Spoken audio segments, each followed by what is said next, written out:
પંચમહાલના કોંગ્રેસના ઉમેદવાર ગુલાબસિંહ ચૌહાણે લોકસભાની સીટ પરથી દાવેદારી બાદ રાજા રણછોડજીને ધજા ચડાવી આશીર્વાદ લીધા હતા।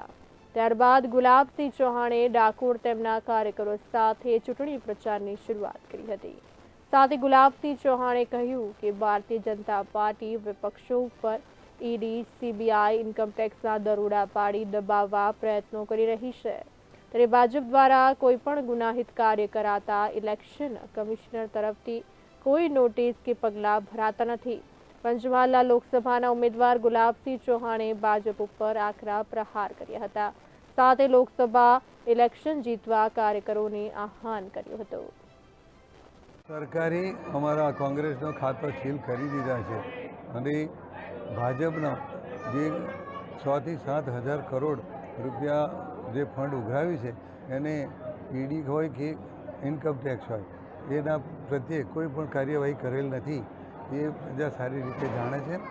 અને અમે આજે રાજા રણછોડના આશીર્વાદ લઈ અને આ વિસ્તારમાં પ્રચારાર્થે નીકળવાના છીએ। 100% અમારા પર મતદારોનો પણ આશીર્વાદ છે એટલે કોંગ્રેસ 100% જીતશે।